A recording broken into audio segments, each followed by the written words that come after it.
Hey guys, it's Steph at DebtFreeSpending.com, and we're here tonight to talk a little bit about breastfeeding and pumping and all the things that go with nursing a newborn.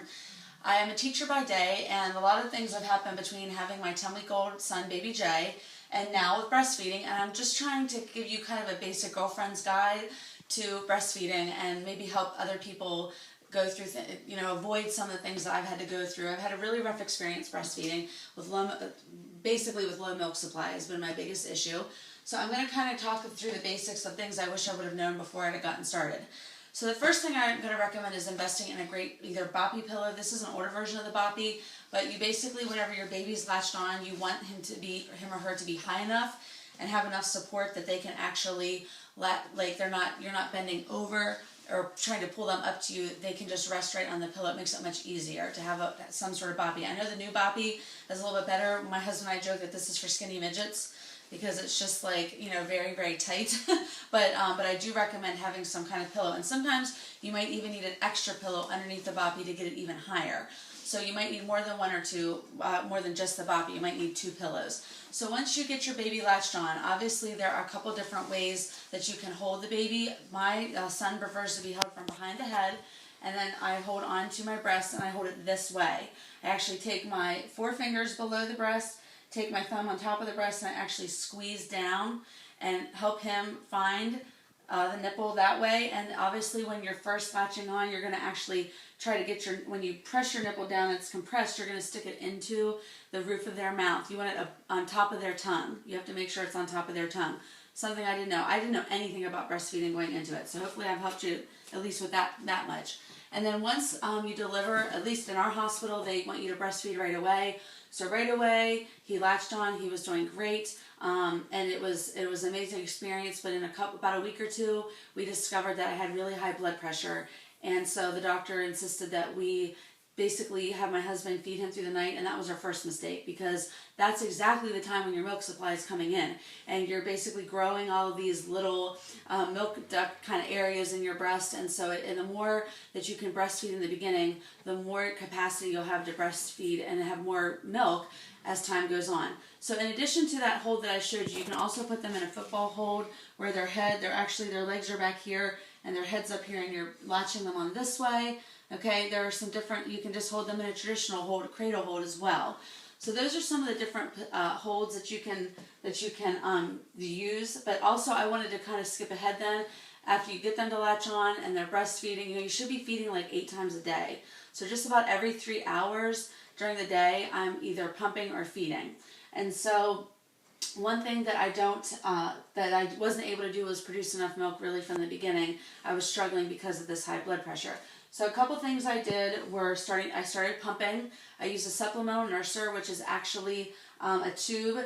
It's a tube about this long, and it has a little catheter tube that comes down from it, and that catheter you stick in the baby's mouth as you're sticking your breast in the baby's mouth, and that's actually can be difficult to use. So if you're stressed out about it, that's probably pretty normal. It was very stressful for me to use we call it an SNS, supplemental nurture system. So just know that can be really stressful for you and baby both, getting him on.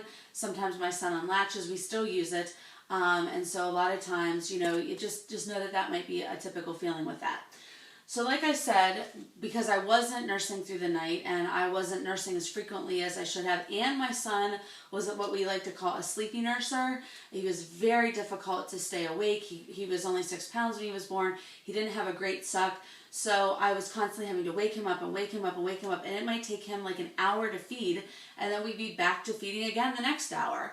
So I had to work through a lot of feelings with this, but we decided what was best for our family was to go with pumping more and using in conjunction with that supplemental nurser. So when I am nursing him and we have to supplement with formula, I do it at the breast with the supplemental nurser.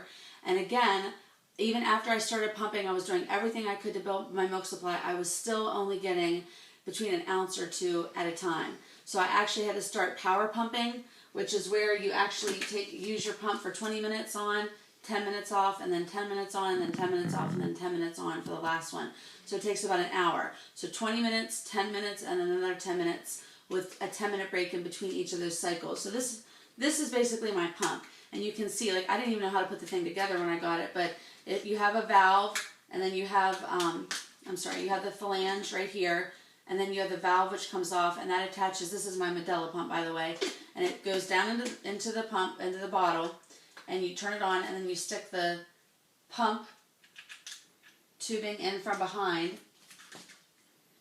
And even though they're washed, the milk is just so, like, it still makes them look cruddy even when they've been washed, just so you know. And then in here, you have the power cord, and you have to attach the tubing to each of these. If you're going to do one breast at a time, you just take this off and put the cover on.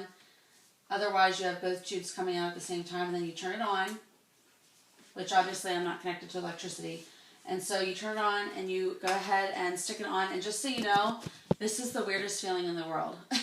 It's just not natural. And so it took me a long time to even get milk out by pumping, but over time you'll get used to it. So what I recommend is trying to be as relaxed as you can when you're pumping. They recommend having your baby with you, or having a picture of your baby with you, or having their blanket, something that smells like them, a piece of clothing, because oxytocin, which is the good drug in the brain, is what releases your milk to come down, and so that really helps. Now, I have found that just kind of taking 5 deep breaths, drinking a glass of water, just relaxing, even having like a warm compress. Like I have a thing I put in the microwave, like a rice stack that I lay over sometimes, or right after I get out of a warm shower, I can get more milk sometimes that way. And I also power pump first thing in the morning, by the way.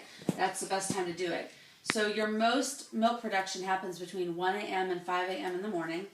And what you're going to want to do is you're going to want to obviously try and get up and pump through the middle of the night if you can, if you're pumping or if you're nursing. And so once you start pumping more regularly, then you can store your breast milk in the refrigerator. And I actually store mine in an ice cube tray, and I put those into a baggie. So each ice cube tray section is about, they say an ounce, but when I actually put it back in the bottle and it melts, it takes 2 of those ice cubes for me to make an ounce. I'm not sure, maybe I'm not filling the ice cube tray up high enough, but anyways, so it takes about an ounce. Or you can also buy Lancino bags, which are the breast milk bags that you can buy at the store. So these are some of the basic things. Also, if you're going to pump, I recommend using either a pumping bra, or do like we did and just cut holes in your bra and stick in an old bra, I should say. Oops. And stick your phalange through here, and then this through the back, and then, wrong way, oops, sorry. Stick your phalange through here, and then obviously put them on, and then you can hands-free pump with an inexpensive bra. The other things that have been recommended that I tried that have helped but didn't completely bring a huge milk supply in for me are mother's milk tea, which I'm actually able to find at my local either health food store or the organic section of our local supermarket. It's called Mother's Milk Tea. I'm also going to include a link to our lactation cookie recipe that I got off the internet that we've made several times, where they're like oatmeal cookies that have brewer's yeast, which really helps with lactation as well. And so between the tea and the lactation cookies, that has helped.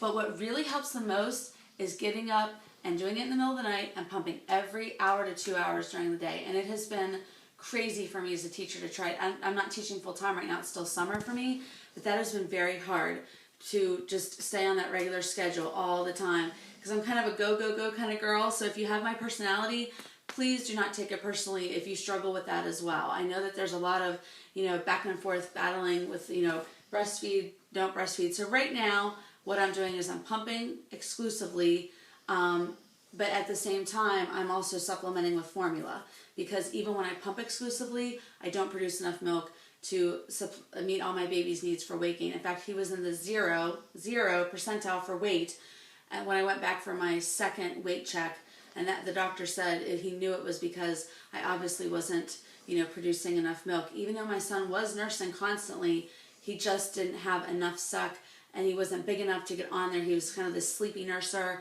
and so he wasn't draining all the milk out. And the whole idea, every time you nurse, is to drain as much milk out as you can. And some women do that through pumping, some women do it through hand expression if their baby isn't a strong enough, doesn't have a strong enough suck to be able to do that. I've talked to many of my friends who say, oh, one child was a lazy nurser, and the next child got on, ate their meal, and they were done. And that's just not always the case. So I really want to reach out to people, other women who may be struggling with the whole breastfeeding thing, and you still want to breastfeed, but you don't want to quit, but it's not a perfect scenario for you. Mine isn't either. So if hopefully at least if you do want to breastfeed, I've given you some basics. If you're already breastfeeding and struggling, hopefully I can, give you some encouragement that way as well. I even talked to a guy the other day at the insurance company who was telling me his wife was in the same exact boat because she had thyroid issues and it wasn't able to produce as much milk as other women either. So hopefully I've helped you out tonight. Hopefully you guys are having a great week. And I know I talked fast and I talked a lot, but write in the comments and let us know if it helped you at all. Talk to you later.